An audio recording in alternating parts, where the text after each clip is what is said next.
Hola, ¿qué tal? Mi nombre es Gilmar Delgado Zamora. Estaré explicando un poco acerca de los efectos internos en las vigas. Dentro de este análisis, como podemos observar en la presentación, se dice que son dos efectos que actúan en la fuerza cortante y el momento flector. Estos producen distintos esfuerzos dentro de las vigas. Para ello tenemos tres gráficos donde podemos realizar los diferentes análisis de los efectos internos de las vigas. Para ello dividimos la viga en dos secciones, usualmente se le menciona como sección B y B' a cada una de las divisiones de la viga. En este caso, imaginemos que esta viga es una sola, para poder comenzar con la explicación. Eh, para poder realizar un análisis de efectos internos de las vigas. Estos son producidos por fuerzas externas. Como podemos observar, existe una fuerza verticalmente hacia arriba y fuerzas verticalmente hacia abajo. Veamos, y bueno, imaginemos y veamos que al momento que existe una fuerza a los externos y los dos externos de la viga hacia arriba y un poco al centro de la viga existen fuerzas verticalmente hacia abajo. Esta viga va a tener una flexión. Es ahí cuando existe la pregunta de qué pasa dentro de los efectos internos de la viga. Es aquí cuando dividimos en dos secciones a la viga y procedemos a hacer el análisis respectivo. Dentro del siguiente gráfico surgen las fuerzas que equilibran al elemento. ¿Cómo surgen las fuerzas que equilibran al elemento? En este caso la viga. Como les mencioné antes, existen fuerzas externas, que es la que producen, en este caso, las fuerzas internas. Fuerzas externas, en este caso, verticalmente hacia arriba y verticalmente hacia abajo, que producen la flexión. En este caso, dividimos la viga en dos partes y podemos observar que en una de las secciones, en la sección B, existe una fuerza que va en sentido horario de las manecillas del reloj.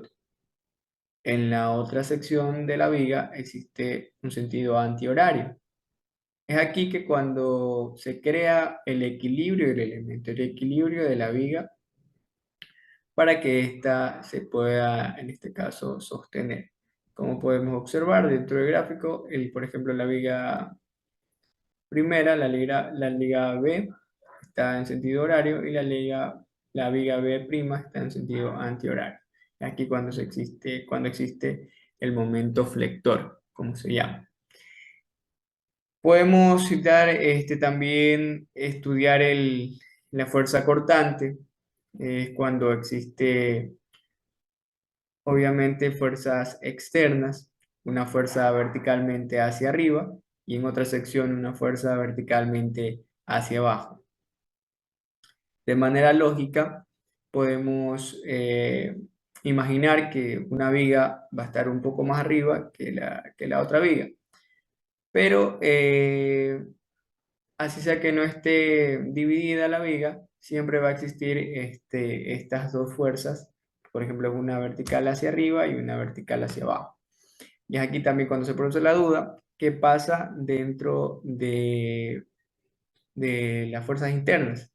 Podemos decir que, y bueno, y acotando un poco las leyes de Newton, si existe una acción, existe una reacción, y dentro de las fuerzas internas, si la fuerza vertical de una de las secciones está hacia abajo, esta fuerza interna va a estar hacia arriba. Y en la sección B se produce lo mismo, que es un sentido antihorario, como lo vimos en el momento flexionante. Si una fuerza está hacia abajo, en la fuerza interna va a estar hacia arriba. Es aquí cuando se produce el equilibrio del elemento para que la viga sea totalmente sólida. Hola profesor, mi nombre es Leo Baque y hoy le voy a hablar sobre el diagrama de fuerzas cortantes. Para el diseño del diagrama de cortante se tiene en cuenta que la variación en el valor del cortante en un segmento de viga es igual al valor de la carga distribuida sobre el segmento. El siguiente cuadro sirve para mostrarnos de cómo será el diagrama de fuerza cortante en función de su tipo de carga. Esto aplica en vigas simplemente apoyadas. Por ejemplo, si tenemos el tipo de viga puntual, será una ecuación constante,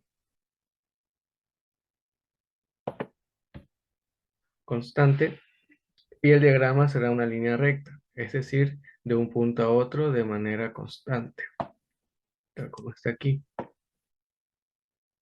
Si la carga es distribuida, la ecuación será lineal, es decir, será en función de x. Por lo tanto, cuando se calcule el diagrama, este será desde un punto hacia otro de forma lineal, tal como está de esta forma. Si la carga es triangular, cuando se determine el corte, la ecuación será en función de x al cuadrado, es decir, una ecuación parabólica. Por lo tanto, la línea será de forma parabólica, tal como está aquí.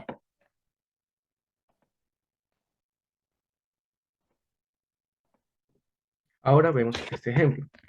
En el punto A tenemos la reacción vertical de 46 kN.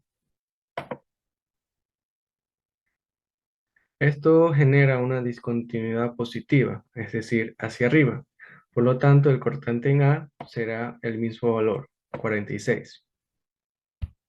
Se observa que entre el punto A y B no existe ninguna carga, por lo que el valor del cortante se mantiene constante, es decir, se mantiene el mismo valor, 46.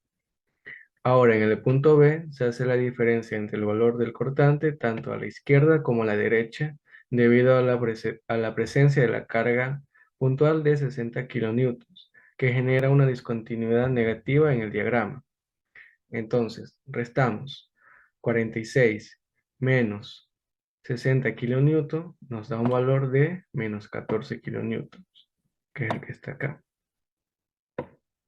Entre el punto B y C no existe ninguna carga distribuida, por lo que el valor del cortante se mantiene constante, menos 14.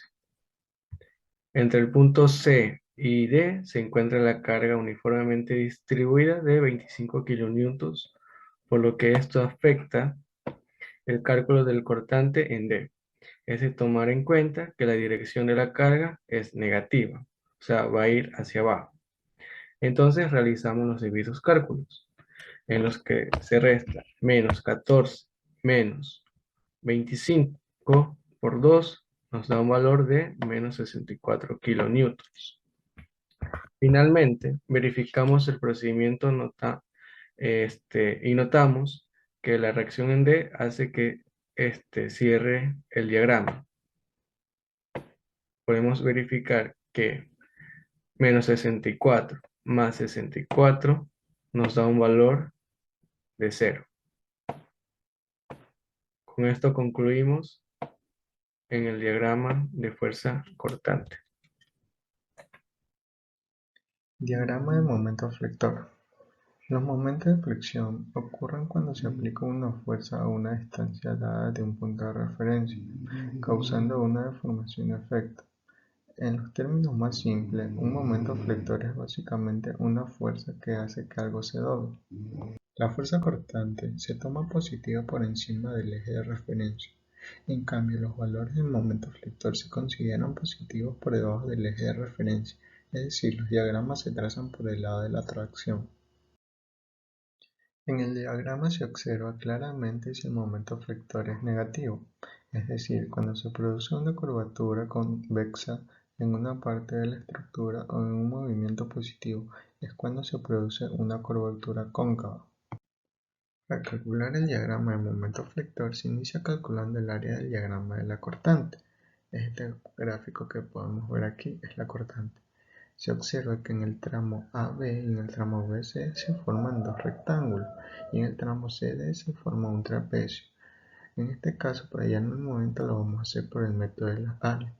Este rectángulo que está aquí nos dio una cortante de 46, lo multiplicamos por la distancia de 2 metros, nos da un valor de 92 kN sobre metro. En este caso, en los apoyos nos no tienen momentos concentrados, nuestro momento es cero. Trazamos la línea que nos dio 92 kN sobre metro y nos debe dar como por aquí. Asimismo, seguimos con el tramo ABC, calculamos el área de este rectángulo y multiplicamos 14 menos 14 por la distancia de 1 metro, este es igual a menos 14 kN sobre metro. Y lo trazamos, 92 restamos 14 y nos debe dar una línea como por aquí. Asimismo con el tramo CD, hallamos su área, en este caso sería el área de 14 el área es igual a 14 más 64 dividido para 2 por la distancia de 2 metros. Esto es igual a 78 kN sobre metro menos 78. En este caso tenemos aquí la línea y debemos bajar menos 78 kN sobre metro. Nos da una línea cóncava hacia abajo. Se observa que este cálculo corrobora que el procedimiento es adecuado, ya que el diagrama cierra, como podemos ver. Es decir, tenemos un valor de momento igual a 0. Este diagrama que podemos ver aquí va a decir dónde se necesita refuerzo longitudinal en las vigas o de qué tamaño de acuerdo al momento máximo debe ser la sección tanto de acero, madera, concreto armado. El valor que se toma siempre es el máximo, en este caso nos dio 92. Y en el gráfico que está aquí, este diagrama indica dónde hay más necesidad de estribos. Muy buenas, un cordial saludo de parte de Luis Santana. El día de hoy vamos a ver un ejercicio sobre diagrama de fuerza cortante y momento. Como podemos observar en el siguiente gráfico, tenemos un diagrama de cargas, en la cual tenemos una carga puntual y una carga distribuida. Y la carga puntual es de 50 kN y la carga distribuida de 15 kN. Y así lo procedemos a deshacernos de la carga distribuida y lo hacemos en carga puntual, que sería 60 kN. ¿Cómo obtenemos este resultado? Ya deberíamos saberlo, ya que 15 kN sobre metros multiplicado por 4 metros sería metro sobre metro se va, sería el total de 60 kN.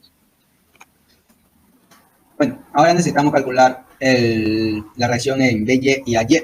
La reacción en BY lo calculamos de la siguiente manera. Tenemos la distancia de BY, que sería 4 más 2 más 2 más 2, que daría un resultado de 10, por más igual a la carga puntual, que es de 50 kN, va hacia abajo, sería positiva, ya que va en el sentido del reloj, de la manecilla del reloj, y su distancia es 4, así que se multiplica.